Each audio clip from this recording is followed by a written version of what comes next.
रात के लगभग 11 बज रहे होते। साकेत के मोबाइल पे एक कॉल आती है।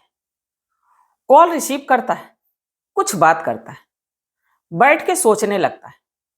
बाकी कुछ ही देर के बाद वो अपने बेड से उठता है और अपने पड़ोस में जाता है। डोरबेल बजाता है और जैसे ही डोरबेल बजाता है, भीतर से एक लगभग 40 साल उम्र एक विधवा औरत दरवाजा खोलती है। और जब दरवाजा खोलती है तो साकेत को कमरे के भीतर लेके जाती है। इसके बाद कुछ ऐसा होता है जिसकी कल्पना कोई कर ही नहीं सकता। और इस कहानी का बड़ा ही भयानक अंत होता है। तो आखिर ये कहानी क्या है और अंत इसका क्या होता है, तो इसको जानने के लिए हमारे साथ वीडियो में अंत तक बने रहिएगा।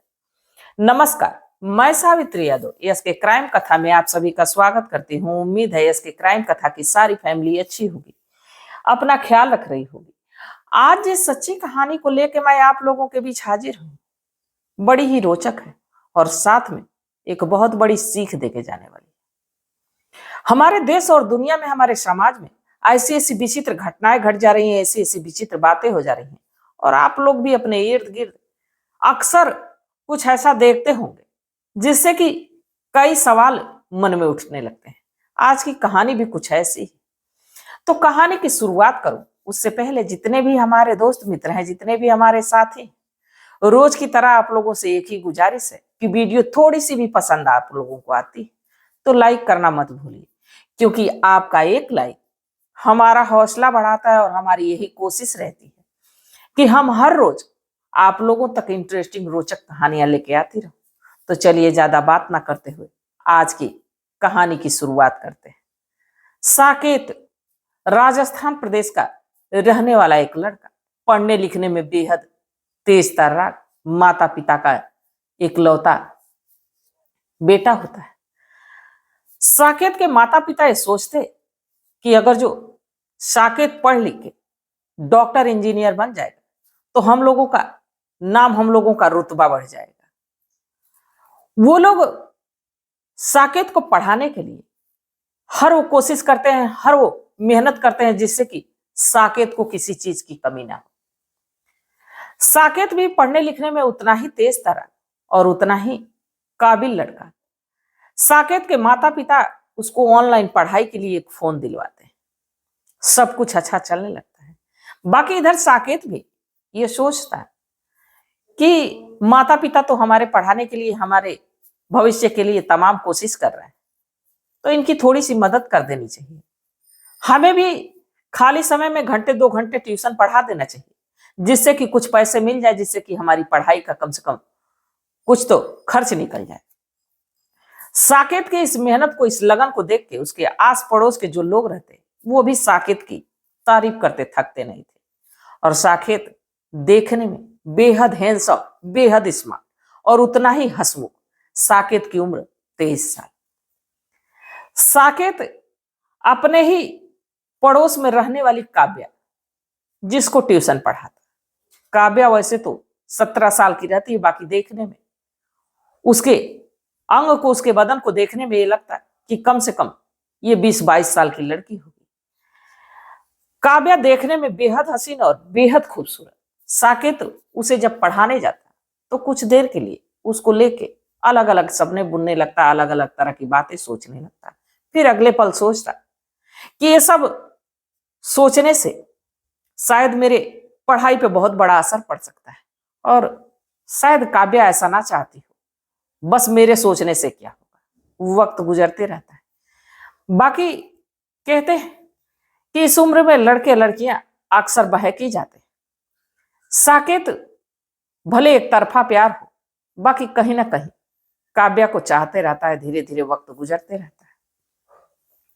एक दिन काव्या को वो ट्यूशन पढ़ा के साकेत अपने घर आता है और लगभग 1 घंटे बाद उसके माँ के नंबर पे काव्या की माँ कविता, जो कि उसके पति इस दुनिया को छोड़ के लगभग 5 साल पहले चले गए रहते, जिसकी उम्र लगभग 40 साल रहती, कविता साकेत के माँ के नंबर पे फोन करती है और कहती है कि साकेत अपना मोबाइल यहीं भूल गया। जैसे साकेत की माँ ये सुनती, साकेत से कहती कि बेटा तुमने मोबाइल कहाँ छोड़ी। साकेत कहता है कि अरे ये तो मोबाइल मेरी काव्या के घर छूट गई, मैं एक ट्यूशन पढ़ाने गया था, वहां से तो लेके आया हूँ। काव्या को कुछ मैं उसमें से नोट्स तैयार करवा रहा था, मोबाइल वहीं छूट गई। इस पे साकेत की माँ भी हंसने लगती है, कहती है कि जाओ ले आओ, कविता आंटी फोन की थी। इसके बाद साकेत जाता है, और जब साकेत जाता है दरवाजे की डोरबेल बजाता है। कविता पहले से ही खड़ी होती है। अब दरवाजा खोलते हुए साकेत को देख के मुस्कुराती है। वाह साकेत, तुम तो बड़े स्मार्ट निकले। साकेत कहता है कि मैं समझा नहीं आंटी।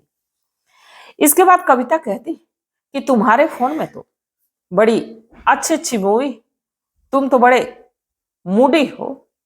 साकेत कहता है कि हाँ आंटी, हमारे मोबाइल फोन में तो तमाम तरह की मूवी, क्योंकि साकेत भी कभी कभी अपने मोबाइल फोन में कुछ ऐसी पिक्चरें देख लिया करता था, कुछ ऐसी मूवी देख लिया करता था। वो हिस्ट्री में सारी चीजें पड़ी रहती। अब साकेत को ये लग रहा था कि आंटी कुछ ज्यादा तो नहीं देख ली। इसके बाद साकेत अपने तरफ से कहता है कि आंटी, हमारे मोबाइल में तो तमाम तरह की मूवी, आप कैसी मूवी की बात कर रही हैं। तो अब इस पे कविता कहती है कि तुम तो बड़े समझदार हो, स्मार्ट हो। मैं कहां तक तुमसे सवाल कर रही हूं, तुम ही मेरे सवालों का सवाल कर दे रहे हो। तुम तो समझदार हो, अपने फोन में कम से कम लॉक लगा के रखा करो, वरना सब लोग ये जान जाएंगे कि तुम कैसी मूवी देखते। अब साकेत को भी समझने में देर नहीं लगती कि लग रहा है कि आंटी जान चुकी है कि मैं कैसी मूवी देखता। साकेत कहता है कि ठीक है आंटी, आगे से मैं ध्यान दूंगा, पर यह बात आप किसी से कहिएगा नहीं। अब मुस्कुराते हुए कविता कहती है कि मुझे क्या पड़ी है किसी से कुछ कहने की। अच्छा ये बताओ तुम्हारी कोई गर्लफ्रेंड है कि नहीं। साकेत मुस्कुराते हुए कहता है कि नहीं आंटी, अभी तो पढ़ाई पे ध्यान है। हाँ, अगर जो आगे हमारी कोई गर्लफ्रेंड बनती तो सबसे पहले आपको ही बताऊंगा। कविता कहती है कि ठीक है, आज से हम दोनों अच्छे दोस्त हैं। अब ऐसा ही कह के साकेत अपना फोन लेता है और वहां से चला जाता है। धीरे धीरे वक्त गुजरने लगता है। बाकी ना ही साकेत के जहन से ये बात जा रही थी कि आंटी ने सब कुछ देख लिया, सब कुछ जान गई, और इधर कविता साकेत को लेके अब तमाम तरह की चीजें सोचने लगती है। साकेत को जब भी देखती तो अजीब नजरों से देखती। साकेत को जब काव्या को पढ़ाने जाता तो साकेत को यह लगता कि कहीं ना कहीं से कविता उसे देख रही है, और अपने आप को वो असहज महसूस करने लगा। धीरे धीरे वक्त गुजरता है। एक दिन साकेत काव्या को पढ़ाने के लिए जाता है ट्यूशन। डोरबेल बजाता है। कविता दरवाजे पे खड़ी होती है, दरवाजा खोलती है, खड़ी होती है, कहती है कि साकेत चलो बैठो, आज तुम्हें आराम ही करना होगा। साकेत मुस्कुराते हुए पूछता है, अरे आंटी क्यों आराम करना, आज तो काव्या को मुझे नोट्स तैयार करवाना है और कई उसके डाउट हैं जो क्लियर करवाना है। इस पे कविता कहती है कि काव्या दरअसल उसके मामा आए थे, अपने मामा के घर चली गई। तब साकेत कहता है कि ठीक है आंटी, तब मैं भी चलता हूँ। कविता कहती है कि जब आई गए तो आज हमारे हाथ की चाय पी के जाओ, कुछ देर बैठो। अब कविता किचन की तरफ जाती, चाय बनाती और चाय बना के लेके आती। साकेत के बगल में ही बैठ जाती है, साकेत को चाय देती। साकेत इस बात से बड़ा हैरान था कि कविता आंटी उसके ठीक बगल में बैठी रहती, और कविता आंटी बार बार उसके पैरों को, उसके हाथों को, उसके सिर को छू रही थी। जब कविता साकेत के हाथ को छूती है तो कहती है कि अरे साकेत, तुम्हारे तो हाथ बिल्कुल गुलाब की पंखुड़ियों की तरह मुलायम है। मैं तो आज तक यही जानती थी कि आदमियों के हाथ लोहे की तरह कड़क होते हैं, कि अगर जो किसी भी लड़की किसी भी औरत को पकड़ ले तो उसका मन मचल जाए। जब ऐसी बात सुनता है साकेत, सो साकेत भी बड़े हैरानी से कविता की तरफ देखता है। कहता है आंटी ये क्या कह रही है। कविता कहती है कि जो तुम समझ रहे मैं वही कह रही। अब साकेत चाय पीता है, इसके बाद कहता है आंटी मुझे देर हो रही है, कई काम है, आज जब काव्या को पढ़ाना नहीं तो कम से कम काम निपटा लो। अब वहां से किसी ना किसी तरह बहाना करके निकलता है। अब कुछ देर के बाद जैसे ही शाम होती, कविता साकेत के माँ के नंबर पे फोन करती है कहती है कि दरअसल काव्या घर पे नहीं है और मुझे कुछ सामान की जरूरत है। अगर जो आप साकेत को भेज देती तो मैं उसके साथ मार्केट चली जाती। अब जैसे ही साकेत की माँ ये सुनती है, साकेत से कहती है कि साकेत, कविता आंटी ने तुम्हें बुलाया है, उनको जरा बाइक से लेके चले जाओ, कुछ सामान खरीदेंगे। और इधर साकेत सारी चीजों से कतरा रहा था। साकेत बहाना करता है कि नहीं माँ, मुझे बहुत काम है। पर साकेत की माँ उसे फटकार लगाती है, कहती है कि एक तो विधवा है, दूसरी एक बेटी है, वो अभी है नहीं, तुम कैसे लड़के, जाओ उसका काम करा दो। साकेत अब ना चाहते हुए अपनी बाइक लेके जाता है और जब जाता है तो कविता मुस्कुराते हुए आती है और उसके बाइक पे बैठ जाती है। जैसे ही बाइक कुछ दूर बढ़ती है, कविता साकेत से चिपक के बैठने लगती है। साकेत कहता है कि आंटी ऐसे बैठोगी तो तुम ही नहीं मैं भी गिरूंगा और दोनों के हाथ पैर टूट जाएंगे, इसलिए आराम से बैठो। कविता कहती है कि ऐसा है साकेत कि मुझे बाइक पे बड़ा ही डर लगता है, इसलिए मैंने जोर से तुम्हें पकड़ा है। अब साकेत यहाँ कुछ कह नहीं पाता है। कुछ देर के बाद मार्केट आती, वो कहता है कि ऐसा है आंटी कि आप जो भी खरीदना आप खरीद लो, मैं तब तक अपना कुछ सामान लेना है मैं ले लेता। इस पे जो कविता रहती है कहती है कि ऐसा है कि तुम मुझे छोड़ के जाओ नहीं, क्योंकि मुझे ज्यादा कुछ लेना नहीं। वो एक कपड़े की दुकान पे जाती है और तरह तरह की नाइटी निकलवाने लगती है। कुछ कुछ देर पे कोई नाइटी उठाती अपने अंग पे लगाती और साकेत से कहती कि ये नाइटी मेरे पे कैसी लग रही है। साकेत कहता कि आंटी ये सब चीजें ना मैं खरीदता हूं ना ही मुझे ज्यादा जानकारी है। कविता कहती कि अगर जो तुम्हारी शादी हो जाए तो क्या तुम अपनी बीवी के लिए ये सब चीजें नहीं खरीदोगे। साकेत कुछ बोलता नहीं। तभी एक रेड कलर की नाइटी कविता खरीदती। इसके बाद वहां से कहती है साकेत को चलने के लिए। साकेत आशा है उसको घर पे छोड़ता है। अब समय गुजर रहा था। 2 दिन का समय गुजरता है। रात के तकरीबन 11 से 11:30 बज रहे होते हैं। कविता फोन करती है साकेत के माँ के नंबर पे और कहती है कि दरअसल काव्य है नहीं, मेरी तबीयत कुछ ठीक नहीं लग रही। अगर जो आप साकेत को मेरे पास भेज देती तो थोड़ा मुझे पानी गर्म करके दे देता, मुझे दवा दे देता। साकेत की माँ जब ये सुनती है तो बड़ी हैरान होती है। इसके बाद साकेत से कहती है कि साकेत, काव्या की माँ की तबीयत बहुत ज्यादा बिगड़ गई है, तुम जाओ उनको पानी गर्म करके दे देना, उनके सिर पे पट्टी कर देना, उनको दवा दे देना। मैं चली जाती, मेरे पैरों में दर्द ना होता तो। साकेत कहता है कि माँ मुझे पढ़ना है, मैं नहीं जाऊंगा। अब साकेत की माँ उसको जबरन भेजती है। अब साकेत ना चाहते हुए भी कविता के घर पहुंचता है। जैसे ही डोरबेल बजाता है, कविता दरवाजा खोलती है और वही रेड कलर की नाइटी पहनी रहती है जो कि बिल्कुल चमकदार होती है और उसके भीतर भी सारी चीजें दिख रही होती है। अब जब ये नजारा साकेत देखता है तो सारी बात समझ जाता है। वो कुछ कह नहीं पाता। भीतर कविता ले जाती है, दरवाजा बंद करती है, साकेत को एक सोफे पे बैठने के लिए कहती है। साकेत कहता है कि आंटी आपने तो कहा कि आपकी तबीयत खराब है, मैं पानी गर्म करके अभी दे देता हूं। इस पे कविता कहती है कि अरे मैं दवा खा ली हूं, मेरी तबीयत कुछ ठीक लग रही है, मैंने तुम्हारे लिए कुछ ठंडा बनाया है, तुम पी लो। इसके बाद किचन के दरवाजे के पास जाती है। पहले से एक गिलास रखी होती है जिसमें की लस्सी होती है, वो लाती और साकेत के तरफ देती। साकेत जैसे ही उसे पीता है, कुछ देर के बाद उसे बेचैनी होने लगती है। अजीब सी उसे हरकत अजीब सी उसके शरीर में शुरू हो जाती है। साकेत के समझ में नहीं आ रहा था कि साकेत क्यों इस तरह सोच रहा है। वो बार बार कविता की तरफ देखने लगता है और कविता के पास खसक के जाने लगता है और उधर कविता भी शायद यही चाह रही थी। देखते ही देखते साकेत के अंगों पे हाथ फेरने लगती है और जो नहीं होना चाहिए था वो कविता और साकेत के बीच में होता है। दोनों अनैतिक संबंध बनाते हैं। साकेत भी अपनी पूरी जो है कि ताकत लगा के कविता के साथ संबंध बनाता है और इधर कविता भी उसका भरपूर साथ देती है। शायद पति के जाने के बाद कविता को ऐसा सुख अब कई सालों के बाद मिल रहा था। अब एक बार ये सिलसिला शुरू हुआ तो फिर खत्म होने का नाम नहीं ले रहा था। वक्त गुजर रहा था। अब काव्या आ भी जाती तो भी अब कहीं ना कहीं इस चीज की लत अब साकेत को भी लग जाती। जब भी मौका पाता तो कविता के साथ संबंध बनाता और इधर कविता भी जब भी मौका पाती तो साकेत को अपने घर बुलाती। वक्त गुजर रहा था। बाकी काव्या को अब इस साकेत पे संदेह होने लगता है। कि मैं तो घर रहती हूं तो साकेत आता ही है मुझे पढ़ाने, बाकी मैं नहीं रहती तो भी साकेत क्यों आता है? क्योंकि एक दिन जैसे ही वो स्कूल से आती है वो देख लेती है कि साकेत उसके घर आया हुआ है, उसकी चप्पल बाहर है और वो कमरे के भीतर है।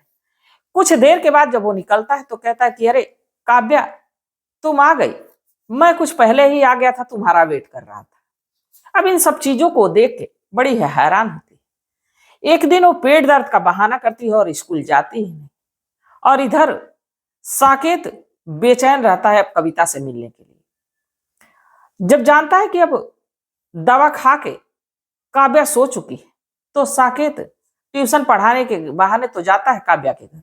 बाकी जब देखता है कि काव्या सोई है तो कविता को लेके कविता के बेडरूम में चला जाता है और दोनों में अनैतिक काम शुरू हो जाता है। दोनों निर्वस्त्र होते हैं। अब इनकी कुछ कुछ आवाज बाहर आ रही थी, काव्या इन आवाजों को सुन रही थी। काव्या उठती और जाके एक फांक से जब झांक के देखती है तो उसकी माँ कविता और एक जो साकेत है, दोनों एक दूसरे के साथ अनैतिक संबंध बना रहे हैं। अब इस बात को जब काव्या देखती है तो दबे पांव फिर से आके बिस्तर पर लेट जाती है। बाकी अब उसे ये नहीं समझ में आ रहा था कि आखिर ये बात कहे तो कहे किससे। बाकी जैसे 3-4 दिन का वक्त गुजरता है, एक दिन काव्या साकेत से कहती है कि जो तुम माँ के साथ करते हो मुझे सब पता चल गया है, तुम अपनी हरकतों को सुधार लो वरना इसका अंजाम बड़ा ही बुरा है। साकेत को उस दिन अपने गलती का एहसास तो होता है कि वो तो कहीं ना कहीं काव्या को चाहता था। अब वो काव्या को तो पूरी तरह से खो दिया, क्योंकि काव्या अब साकेत की माँ को और अरे अपनी माँ कविता को और साकेत को एक साथ देखी। जब ऐसा सोचने लगता है तो कहता है कि अब इस बात को यहीं खत्म कर दूंगा। अब धीरे धीरे अब कविता से दूरी बनाने लगता है और इधर कविता को साकेत की दूरी बर्दाश्त नहीं हो रही थी। बार बार साकेत को बुलाने की कोशिश करती पर साकेत अब 15-20 दिन से कविता के पास जा ही नहीं रहा था। एक दिन कविता साकेत को फोन करती है और कहती है कि अगर जो तुम मेरे साथ आओगे नहीं, मेरे साथ संबंध नहीं बनाओगे, तो तुम्हारी कुछ वीडियो, तुम्हारी कुछ फोटो मेरे साथ संबंध बनाते वक्त की मैं वो तुम्हारे माता पिता को भेज दूंगा। अब जैसे ही साकेत ये बात सुनता है उसके पैरों तले जमीन निकल जाती है। साकेत बड़ा ही हैरान है, बड़ा ही परेशान है। साकेत सोचता है कि इससे तो मेरी बड़ी बदनामी होगी। दिन तो गुजर जाता है पर रात शायद साकेत की वो आखिरी होती। साकेत रात के समय पढ़ रहा होता है, ये चीजें उसके दिमाग में, जहन में चल रही होती। वो फैन में एक कपड़े को लगाता है, सुसाइड कर लेता है। जब सुबह होती है, जब साकेत के माता पिता को ये बात पता चलती है तो साकेत के माता पिता भी बड़े हैरान कि साकेत को तो किसी चीज की कमी नहीं थी, आखिर साकेत ने ऐसा क्यों किया। पुलिस आती है, डेड बॉडी को कब्जे में लेती है, पोस्टमार्टम कराती है। बाकी मामला सुसाइड का ही था। अब धीरे धीरे 3 दिन का वक्त गुजर जाता है। बाकी 3 दिन के बाद काव्या थाने पहुंचती है और थाने पहुंच के कहती है कि ऐसा है कि सुसाइड नहीं, सुसाइड के लिए मजबूर किया गया। जो साकेत था उसका मेरी माँ से अनैतिक संबंध था और मेरी माँ बार बार साकेत को दबाव बना रही थी कि वो उसके साथ संबंध बनाए। जब ये मामला पुलिस को पता चलता है, पूरी तरह से सारे प्रूफ देती है, क्योंकि साकेत के मोबाइल नंबर का पैटर्न ये जानती थी। साकेत के मोबाइल में भी उसके माँ की और उसके इस साकेत के दोनों के साथ अनैतिक संबंध बनाते समय की वीडियो थी, फोटो थी। अब इन सब चीजों को जब काव्या पुलिस के सामने रखती है तो पुलिस ना चाहते हुए भी अब कविता को गिरफ्तार करती है, जेल के सलाखों के पीछे डाल देती है। अब इधर दो परिवार पूरी तरह से बर्बाद हो गए, तबाह हो गए। एक तरह से साकेत के माता पिता और दूसरी काव्या जो कि पहले से बिन बाप की थी, अब बिन माँ की भी हो गई। तो इस कहानी का तो बड़ा ही खौफनाक अंजाम हुआ। इस कविता को कौन सी सजा मिलनी चाहिए? और इस कहानी को सुनाने का मेरा उद्देश्य यह नहीं था कि किसी की भावनाओं को ठेस पहुंचाई जाए, किसी को आहत किया जाए, बल्कि बस इसलिए कि लोगों को जागरूक किया जाए, लोगों को सचेत किया जाए। तो इस घटनाक्रम पे आप लोग क्या सोचते हैं? आप लोगों की क्या सलाह, आप लोगों की क्या राय? कि ऐसे भी लोग हमारे इर्द गिर्द रहते हैं, हमारे समाज में रहते हैं, जो कि हमें पता नहीं चलता। अगर जो कविता अपने तरफ से ऐसी पहल ना करती, बार बार साकेत को अपनी तरफ उकसाती ना, तो शायद साकेत ऐसा नहीं करता। तो ये तो एक बहुत बड़ी सीख थी। आप लोग अपनी सलाह, अपनी राय कमेंट सेक्शन में जरूर बताइएगा। और इधर अगर जो काव्या की बात की जाए तो अब काव्या किसके सहारे रहेगी? और क्या भरोसा कि अगर जो काव्या की मां बाहर आए कविता, तो फिर से ऐसा काम ना करे, क्योंकि जब ऐसा वो कर सकती है तो किसी और के साथ भी कर सकती है। तो अपनी सलाह, अपनी राय कमेंट सेक्शन में जरूर बताइए। आपके सलाह का, आपके मशवरे का हमें बेसब्री से इंतजार रहता है। और हाँ, आप लोग किस इलाके से देख रहे हैं, किस जिले से देख रहे हैं, किस मोहल्ले, किस कस्बे से देख रहे हैं वीडियो, ये भी जरूर साझा किया करिए, ताकि मैं अगली वीडियो में आप के नाम के साथ आपके इलाके का नाम भी साझा कर सकूं। तो तब तक आप लोग अपना ख्याल रखिए, अपने परिवार का ख्याल रखिए, बाल बच्चों का ख्याल रखिए। मिलते हैं कल एक नई वीडियो के साथ। तब तक के लिए जय हिंद, जय भारत।